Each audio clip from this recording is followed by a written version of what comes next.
your colleagues who were not able to make it today. So I'm recording, and I am going to pass off presenter view to Simon so that he can tell us about HEC-FIA.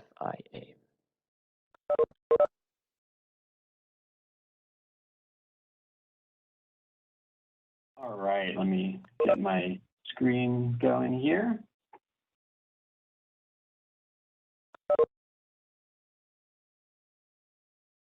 All right, can you see the slide deck? Yes, sir. Okay, great. Good morning, everybody. My name is Simon Evans. I'm a hydraulic engineer with HEC and lead of FIA software development. Been with the HEC for about 2 months now, and with Corps of Engineers for about 10 years. So, and I will do a presentation today on HEC flood impact analysis. All right, so start off by giving an outline of the presentation. So one of the main questions I'll answer today is, what is HEC-FIA? I'll go through the FIA inputs needed to run the model. I'll go through the model framework and what the user interface looks like. We'll go through the FIA damage computations of how it actually calculates damages, both for structures and agriculture damages. I'll touch on life loss estimation. I'll talk a little bit about flood damages reduced and how that's used with the Corps of Engineers. And then talk about a couple of upcoming enhancements, which we're excited to get out to the field. So first off, documentation is always important, and I've included the link here. We've sent out these slides, so no need to write it down. Both the user's manual and the release notes are currently available online. So we've transitioned recently to hosting documentation on our website. So instead of sending out PDFs, which are almost always outdated immediately after, we have everything up to date on our website, and it will be updated to the same link for every release. So this presentation, I won't go into the very specific details on how to set up a project, on how to run FIA. So if you are interested in that, I recommend you start here with the documentation. So the latest release of FIA is version 3.3 beta, which is available at this link on our website. And the official release of 3.3 is expected to come out this summer. So what is HEC flood impact analysis, and what does it do? So it's a single event model. It's great for evaluating damages from historical or from real-time floods. It can be used to calculate damages from many different methods. So primarily used for structures and for agriculture damages, but also can calculate damages to cars, life loss estimations, impact and response, and then also indirect loss. So I'll go into more detail on each of these sources, but I just wanted to give a kind of an animation to show how FIA works. So here we have a project boundary for this watershed. This is added through shapefiles of the study area and also having a terrain, like a DEM. Next, from the structure inventory, the Corps often uses the national structure inventory, which we'll talk about a bit later, is added to the project. So we have those little structures, let's send them into the project. Also from the national structure inventory, population data can be added to the project. Add the little people in there, send them up. And then from the National Agricultural Statistics Service, crop data can be added to the project as well. So once we have all that data, we can add in inundation layers, typically from HEC-RAS.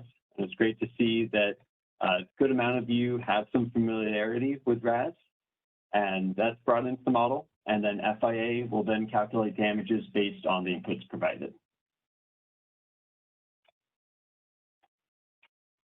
So there are many programs that can calculate damages. You'll hear about FTA later on today. So what is FIA? What can FIA be used for, and where is it best suited?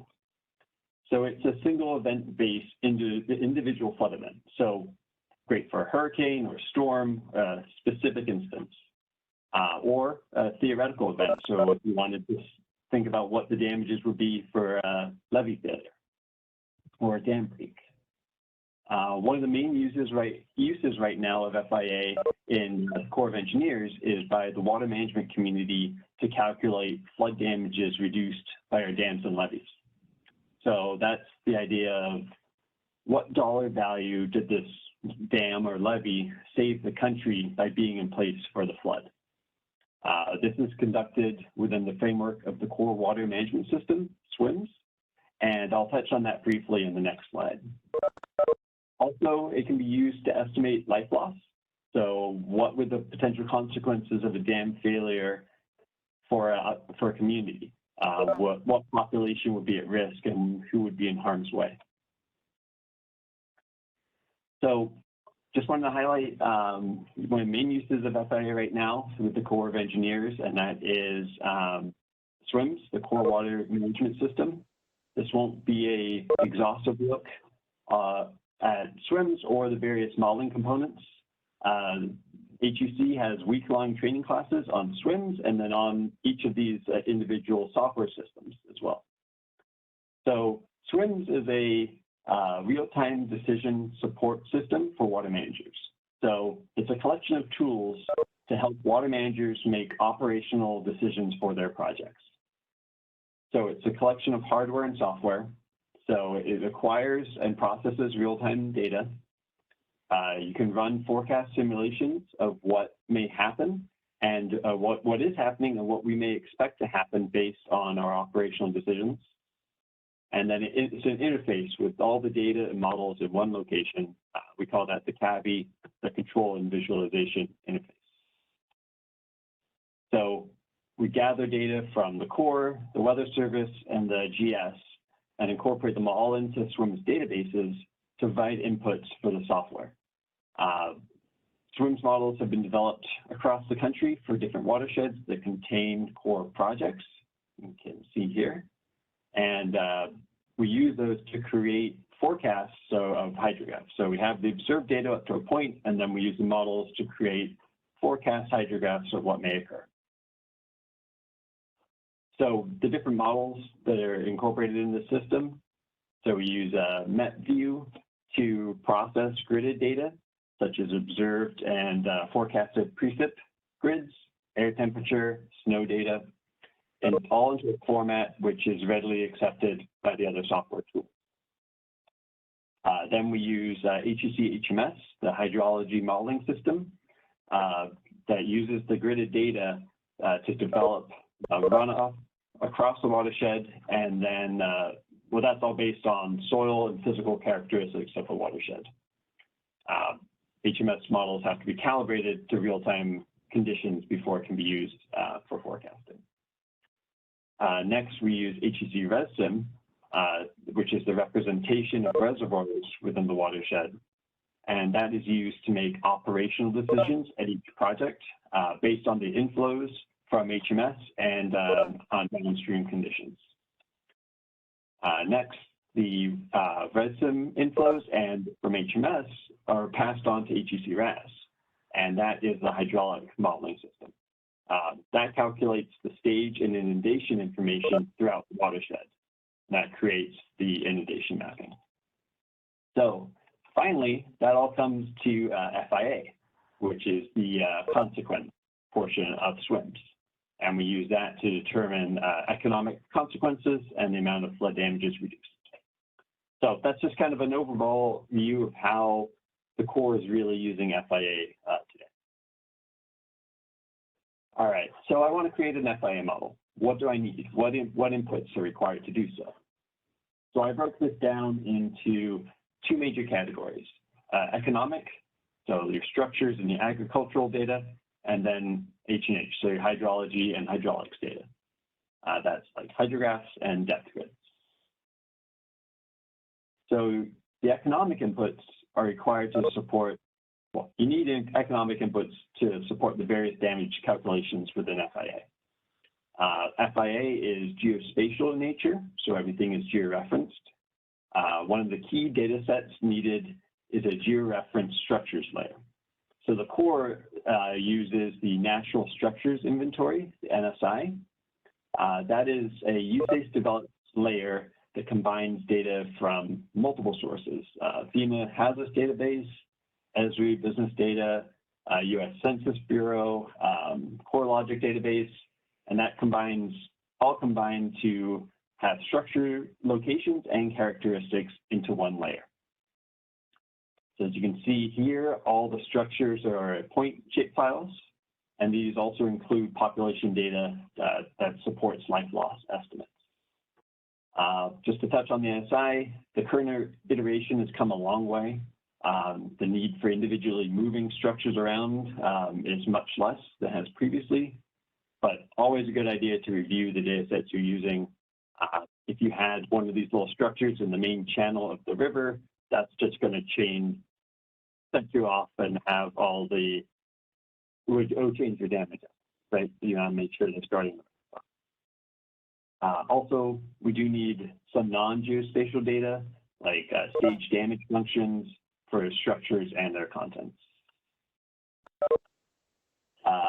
Also, we need agriculture. Simon? So, yes.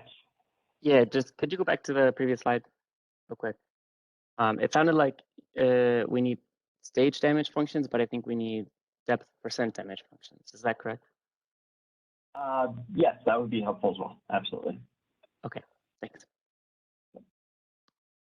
Yep, that's a good catch. So for agriculture inputs, I'm pretty sure I'm probably speaking to the experts on this subject, but crop data can be incorporated from the National Agricultural Statistical Survey, specifically the cropland data layer as GeoTIFFs, and this can provide crop type and acreage as well. Other important parameters are needed for agricultural damages, such as crop value, crop harvest cost, the planting times and the harvesting dates, and then duration damage. So how long can the crops be inundated before damage occurs? So this step needs a lot of research to put into the model. You need a lot of detailed data on the crops within your study area in order to accurately describe the damages from that flood event. Some of these can be difficult to quantify. So this is very much a scenario of garbage in, garbage out. So you need to spend time here to get good inputs to give you a good result. At the other side, we need H&H hydrology and hydraulics inputs. So at the very minimum, you need hydraulic inputs to determine the depth at locations within the model. So this can be done in two ways, from HEC ResSim, which can provide rating curves and stage at specific locations. We call them common computation points. So at this one location, what is the depth?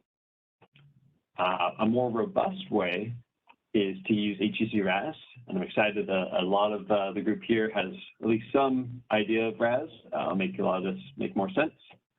And RAS can be used to produce depth grids and other sorts of grids such as arrival time, duration, and also can use cross-section data as well. So hydrographs at a specific cross-section.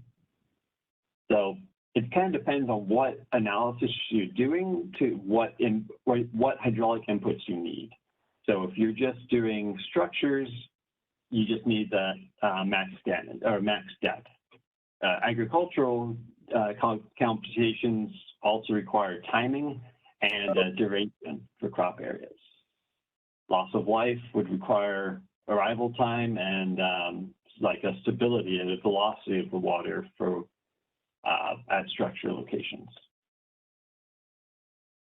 So just to just go over the key parts of a hydrograph that we'll use and some of the terms I'll use throughout this presentation.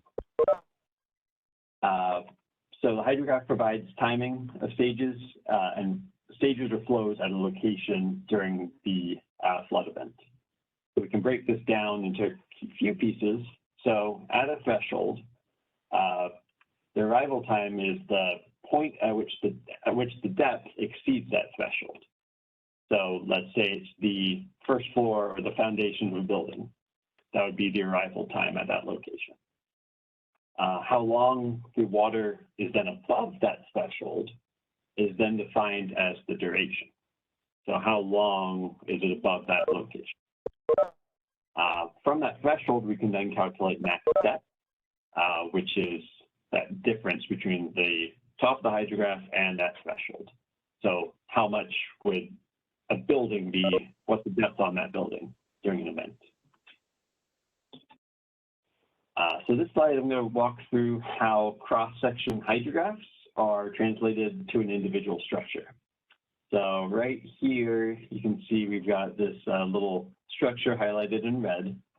And based on the terrain and the structure-specific data, we know what elevation the structure may be damaged at. So we've got here the structure editor. We can see the location. And then we have the foundation height and the elevation. So we have two cross sections upstream and downstream of the structure. And from the structure, from the hydrographs, well, from the cross sections, we have hydrographs upstream and downstream of the structure. And through interpolation, we can calculate, well, FIA and RAS calculates the depth, the max depth at that structure. So we can use that information to determine the damage for the individual structure. So while this method is supported, I definitely recommend, if possible, using, well, this is the area that would be interpolated across. But I recommend using gridded data.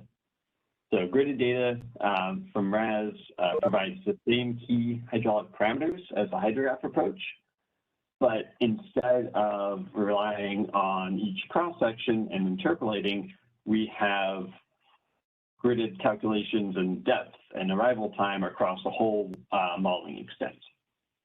So instead of interpolation, we have a better product across the modeling extent. And it's more work for the hydraulic model to generate this gridded data, but it's a fast lookup table in FIA. So all this FIA, all the gridded input, all the gridded hydraulic input, sorry, is generated using RAS Mapper, and RAS Mapper is a part of HEC RAS. All right, so talk through the H&H inputs. There are many different sources that can be used, and these can include gridded and also hydrographs. So some take more time, some are more accurate than others, gridded versus hydrographs, and they take more time to produce. So it's a balance between what takes to produce an answer with the accuracy required. So maybe there's a setup for just a common computation approach for alternative that just has red sim output, and then you have a separate FIA alternative to do structure damage calculations using depth grids. So different approaches are available in FIA. All right, next I just want to go through the framework and the user interface of FIA. And so all these inputs, where are they found in the program? So this is the screenshot of FIA, and on the far left, you've got the watershed folder. That includes all the physical characteristics of the study area. Mostly information from the hydraulic model, such as reservoirs, the stream alignment, cross sections. These are all shapefiles. You also have a location for the terrain, which would be a DEM. So you can just see here, a little zoomed in of all the different locations. Any of these can be added to the map by just right-clicking and say display. And the watershed configuration folder there allows us to choose which type of analysis. So is this analysis going to use depth grids, computation points? It's the user's choice. The next folder down is the geographic data folder. So boundary shape files, such as state or county, can be added here. And these boundary layers can be used to sort damages spatially. So you can add in a bunch of counties, and then you can generate a report, say, okay, I only want to see all the structure damages by county. The next one is inundation data, and this contains all the various inundation configurations. So while this data is not available to view in FIA, in 3.3, we did add a new method to view that data through RAS Mapper that I'll talk about a bit later. The inventory folder, this is where it contains all the economic inputs to the model. So you can see here is a structure inventory. And then also the next folder, 2 folders down, includes the agricultural grids. So here's a view of the agriculture grids. I think this one's from the Potomac River watershed. So it's a mostly forested area with a few areas along the river used for crop production. All right. So the last part of the user interface is the alternatives. So we take all the data previously added and we organize them into different alternatives. This is just the alternative editor here. And pretty straightforward. Each alternative is built by choosing the relevant structure inventory. You grab whatever agricultural grids you want to use, and then what inundations you want to use. You can also see that there's little tabs at the bottom. So if you want to compute life loss, you can add that in. Agricultural damages, you can click that as well. The next one down is the time window. So just chooses when in time this analysis should occur. And then specific simulations is the next one. So you can say, okay, I want the simulation using this alternative in this time window, and it will create that for you. All right, so we've talked through the inputs, what's needed for an FIA computation or a project, and then the user interface of FIA. So now I want to talk about the general methodology of FIA. So we've got, for this structure, we know the ground elevation from the terrain, that DEM, and then we know the max depth of water from the inundation. So max depth is calculated relative to the first floor elevation, so the depth minus the foundation height of the structure. So we can take that depth at each structure and then look at a depth damage curve corresponding to each structure's occupancy class. And then we know what % value of the building was lost. It takes up to there. So it's 7 feet. It says 42% for this building. This percentage is then applied to the total estimated value of the structure to calculate the loss at that structure. That's what it's doing, but that's what FIA is doing for every single structure which is inundated. All right, now we'll go on to crop damages. This methodology is a little different since the economic impact is more involved than just how deep was the water, right? So also, crop damages is a function of timing as well as depth. So arrival times are used to determine what has been invested in the crops, and then that time, there we go, and then that time is then transposed onto the crop loss curve. So for this crop, you can see there's a huge difference in economic loss if the crop is inundated, let's say, a week before harvest versus let's say the flood came 2 months before planting had even started. And then duration is also duration loss functions are also used to determine how much of the crop was lost. So here, there's no generic curves just to plug into the model. Specialized analysis is required to develop this information because this is so specific to certain locations or crop types and current practices. So another location where we need good data to be able to have good results. Another thing we want to talk about is impact response curves. And these are basic rules to define an impact and then an action at that specified location. So for example, if the river stage at a specific location reaches a threshold, the user in this case should alert the authorities the town will be flooded. So these are helpful. When I worked for the Baltimore district, I used them extensively at our reservoirs. So I had these impact response tables or curves set up for all the potential road closures. So if we were holding water in the reservoir, I knew at what levels the dam operator had to then close roads during a flood event. It's just a nice way to organize a specific threshold response. Yeah, and then that would be the arrival time. So why are there different methods in FIA? So I've talked collections, grids, there's different ways you can approach FIA. So it's all because FIA was designed for flexibility and for scalability. So we want to provide the user with tools to conduct the analysis and then leave it up to them to choose what approach fits their needs. So it's fast and easy to reassemble an alternative from component pieces. So once you have the structure inventories and the impact response data and the inundation, you can kind of reassemble them in different alternatives pretty quickly. This allows you flexibility to run different model sequences and alternatives.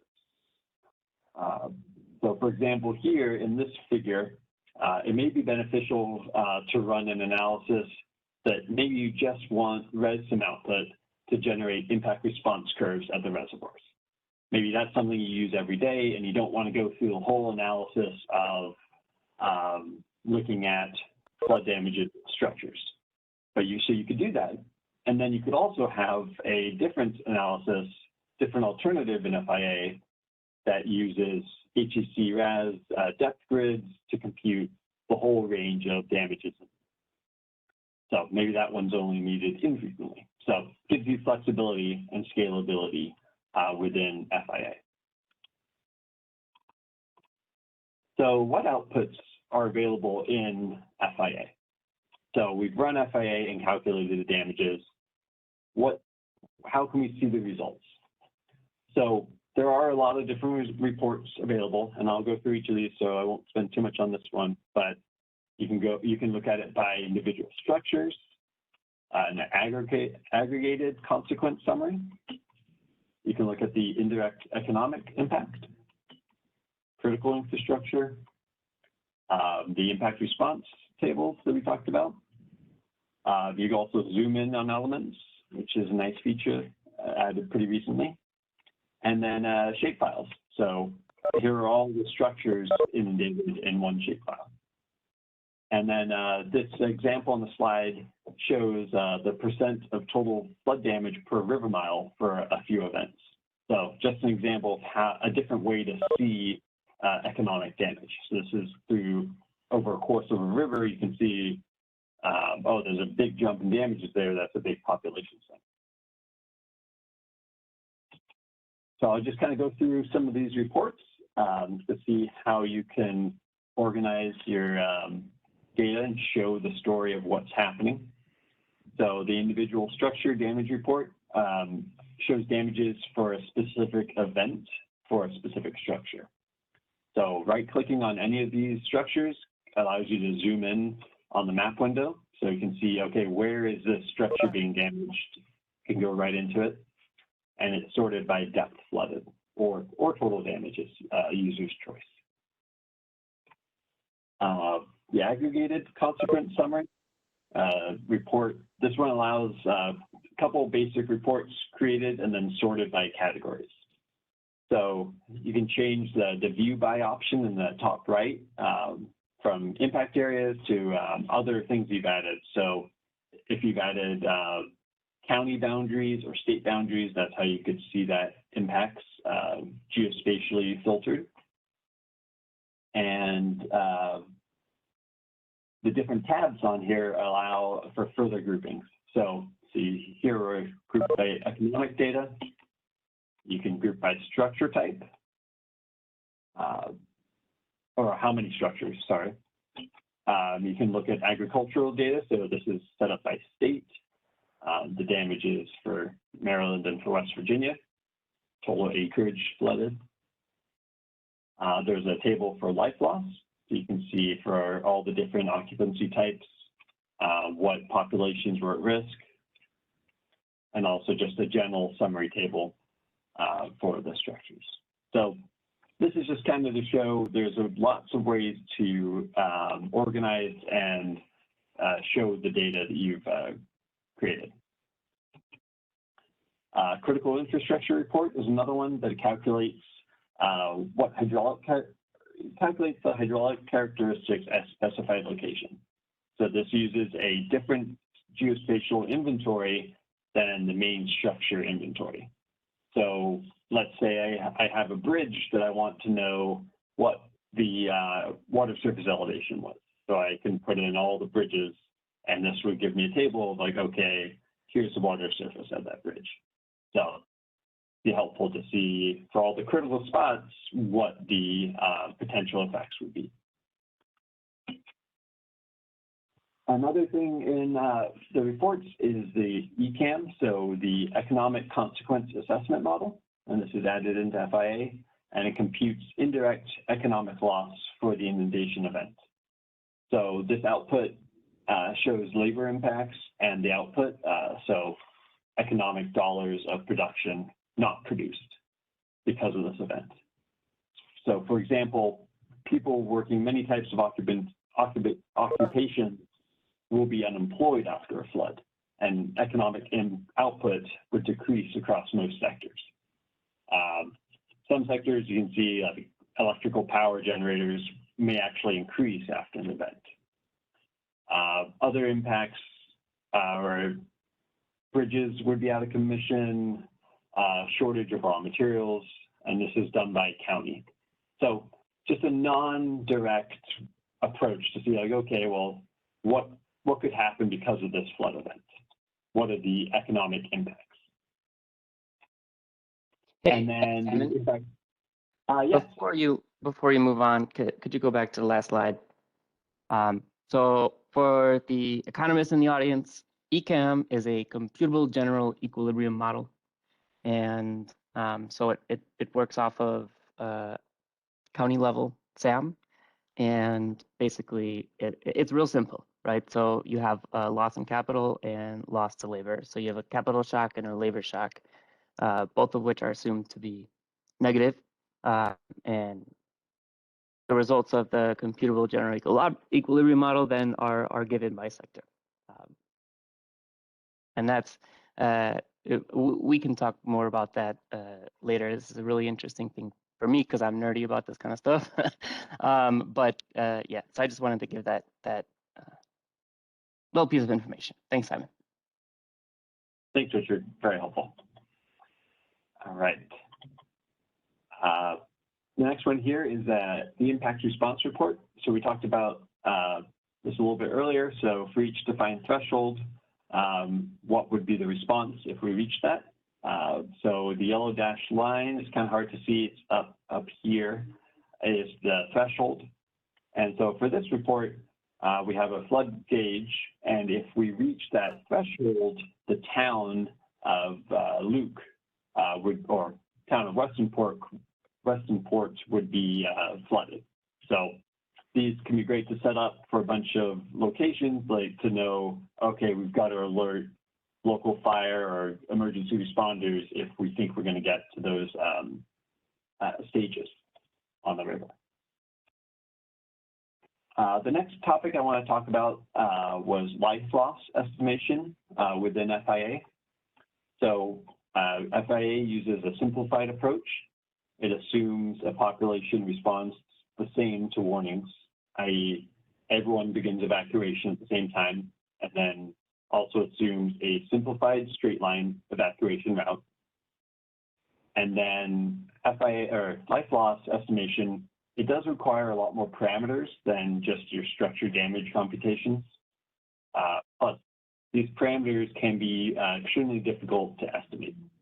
And it's another situation where if you're going to do life loss, you need to have good data to put into the model. You need things like evacuation information. So where do people need to move to be out of the impact zone? Warning system characteristics. So do you have a flood warning system in the area, or is it people have to go door to door? Because that can change how fast you can be warned. Warning times. Is it a dam break failure and you have 0 warning time, or is it a slow rising flood or hurricane you can see a couple days away to get people to evacuate? And then also mobilization relationships. So, okay, you've told people to evacuate, how fast or do they actually leave? You also need some more hydrologic inputs, such as the arrival time, depth, and velocity is also important. So quick animation to show a general idea of how life loss is estimated. So here on the hydrograph, a warning is issued, and that begins the evacuation time. This continues until the non-evacuation depth is reached. So basically at this depth, people can't escape anymore. And then mobilization ceases at that flood arrival time. So together, that period is the evacuation, that's the arrival time, and then that period is the evacuation opportunity for the population. Then the first floor elevation, the FFE, is used to determine the max depth for each structure. Then lethality rates for the remaining population at risk is then based off of that max depth. So just a kind of general overview of how this works in FIA, but tremendous uncertainty surrounding all these inputs and parameters and what model assumptions are decided upon. So FIA does allow uncertainty distributions to be assigned to the inputs, and then a Monte Carlo approach can be used to sample from the distributions over successive iterations, and then you can return a distribution of the possible results. So kind of trying to quantify the uncertainty in there. All right, so the final topic I'll go through today is the idea of flood damages reduced. So this is used by water management in USACE to calculate damages prevented by our reservoirs and by our levees. So legacy methodology that a lot of districts do still employ involves picking points off of a hydrograph. So, okay, what's the max depth? And then plugging that into a stage damage curve. So you can see here, you got your stage, you got your damage, and that's the impacts for the event. So there's a lot of data baked into these single curves, and that can go from the really long stretches of river with different structures and agriculture, different consequence types, and then all the hydraulics of the river system are also built into these curves. So you can probably guess that there's a few issues with this approach. The inputs are quickly outdated, particularly land use, structure inventory, and the actual hydraulics of the river system can change dramatically, especially because a lot of these curves were created decades and decades ago and then are just price indexed up every year. Much of the time, there's no documentation, and that all kind of leads to a black box approach, which is never a great idea. So what we're trying to encourage the use of is a new approach that districts switch to would be using FIA and SWIMS to leverage the best inventories, hydrologic data, and terrain data with the most up-to-date modeling tools. So then we can compare observed inundations and then simulate unregulated without levee conditions. So this slide here shows a inundation for a downstream of a reservoir for like, okay, this happened, let's say, for our event.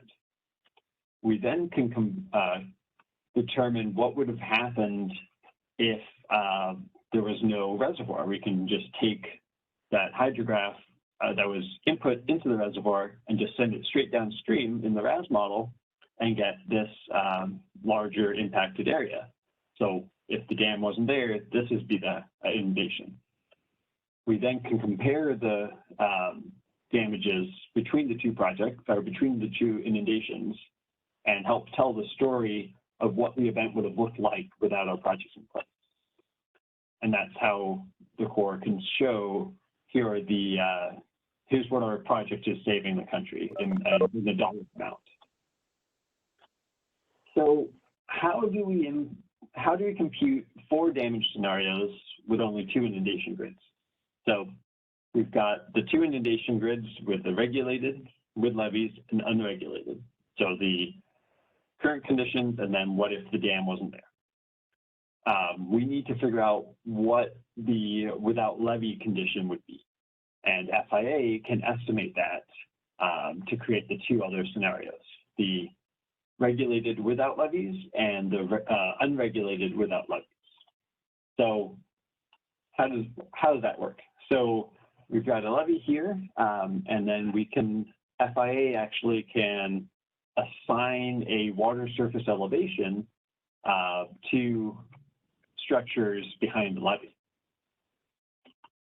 And then you can say, okay, if the levee wasn't there, all these structures would have been damaged.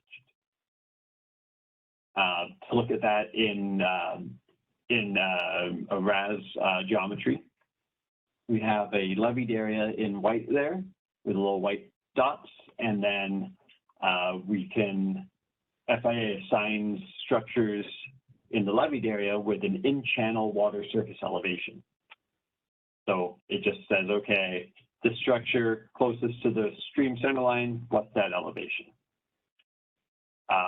We also can apply a reduction factor. So if we think that the water surface behind the levee would be less, we can reduce that factor to not overestimate the consequences. So that's great if we don't have a second or a RAS geometry showing without levee conditions. But the new approach we just added in version 3.3 of FIA is a configuration that allows FIA to read in 4 separate inundation files from RAS. So instead of just the 2 regulated and unregulated, we can add in without levee conditions for both.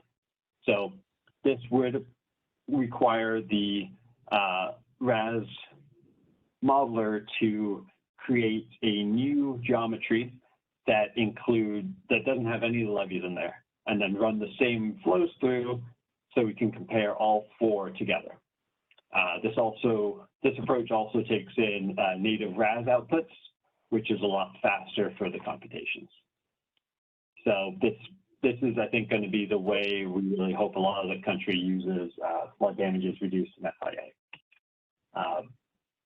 So by removing each levee system, a new inundation for without levee conditions can be read into FIA, and this is a much more detailed calculation for flood damages reduced, right? So instead of estimating an FIA, we can really do the modeling to see what it would look like.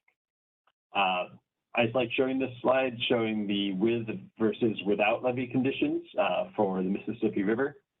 So in blue, you have the levied conditions, and then without levee would be in red. So you can see the dramatic difference, what would happen if none of the levees were present. So that really shows the impact our projects have for the country. One new feature we added for 3.3 is the ability to launch RAS Mapper directly from FIA. RAS Mapper is a visualization component of HEC RAS, and this allows users to view RAS inundations and FIA results together to more easily perform quality control. So you can see what structures are flooded and actually see the inundation at the same time. Upcoming enhancements. So 3.3 is almost ready for release. We're already working on the next version. And the big feature we're hoping to get out in 3.4 is adding agricultural flood damages reduced. So the last couple slides I've talked about was all for structures. We're adding in the behind the scenes to add in flood damages for agriculture as well.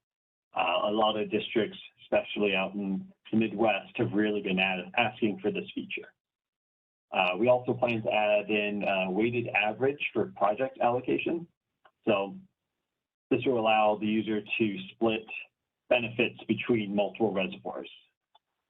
So excited to get these new features out to the field soon. All right, just kind of summarize what I've talked about today. HEC-FIA, its main role is to calculate flood damages. This is a single event per FIA compute, and FIA calculates a variety of consequences, including structure loss, agricultural loss, indirect economic loss, and life loss.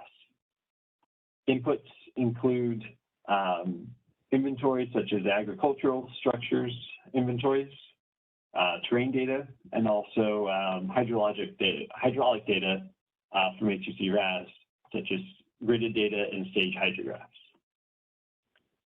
In broad terms, economic damage is tied to the maximum water surface profile per event. And I've listed here, there's a variety of reports that are available to organize the results. And there's many ways to do so, either by individual structure or by user-defined impact areas. The latest release is version 3.3 beta. Hope to get 3.3 out early summer. More enhancements are on the way through agriculture damages reduced. And I'm always happy to discuss new features and improvements to the software. So please reach out to me with any ideas.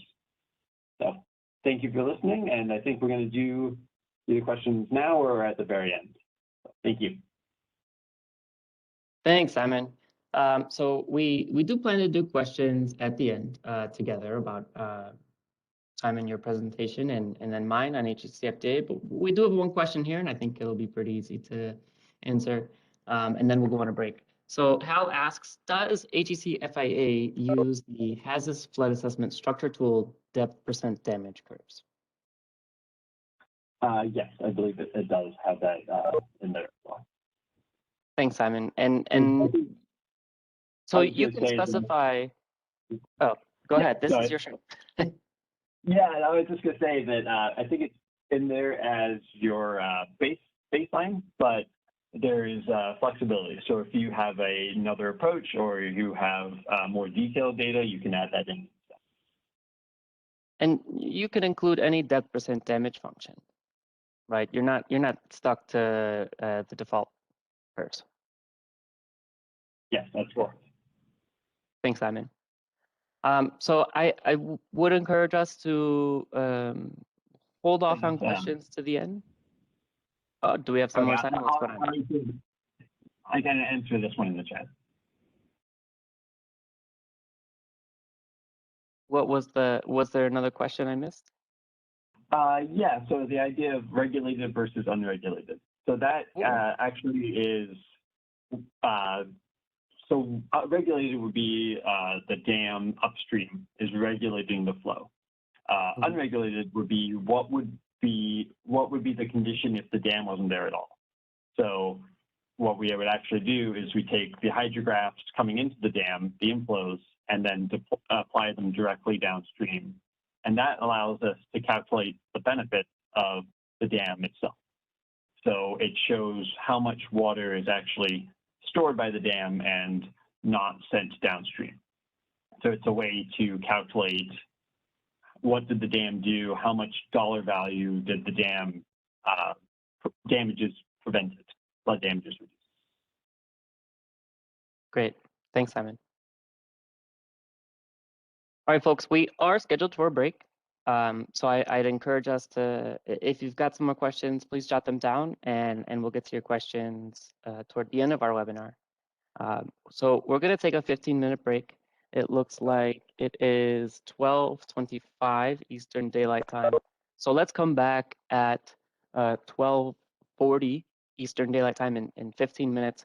I'm going to shut down, close the meeting, and then open it back up. I'm going to attempt to turn off the beeps when folks are coming in and out. All right, so I will see you all in 15 minutes, and we get to talk about HEC-FIA. Thanks, folks. Thanks, Richard. Simon.